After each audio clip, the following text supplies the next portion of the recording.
Многие задаются вопросом, где я, как я. Ответ сам очевиден. Скажем так, что я с другими кандидатами виделся, дружу, общаюсь. И все задают всегда один и тот же вопрос, сторонники. Они тебя сажали, а что ты с ними делаешь? Вопрос очевиден. Я всегда говорил, что и сидеть, и погибнуть ради Родины готов. И поэтому, если я думаю о своем Отечестве, я вижу, где оно пойдет вперед.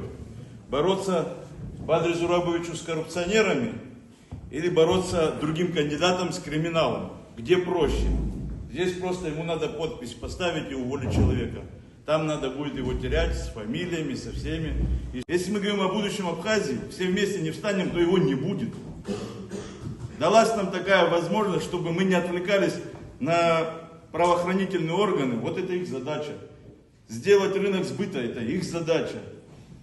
Наша задача дома разобраться. Но нет, мы хотим, чтобы в наши семьи пришли, нас помирили. Взять Бадру Зурабовича, я вам скажу, как оно было.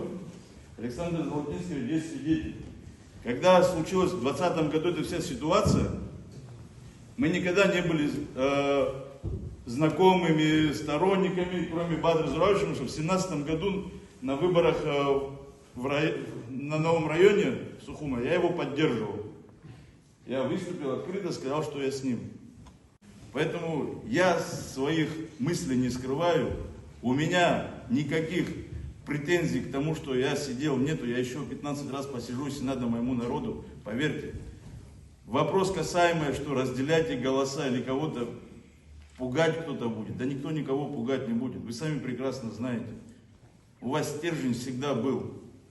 И поэтому ходить вам сейчас красивые программы навязывать, извините, не буду. Я вам в открытую говорю, нету настолько времени. 2 месяца наши бюджетники без зарплат посидели, и они обратно получили, и намека не поняли. Чуть-чуть в себя придем, давайте. Или мы все вместе схватимся и скажем, мы выстоим.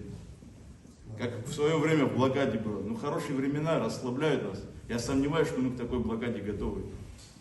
Давайте не будем провоцировать. Давайте тихо, спокойно построим наше государство. Извините, что...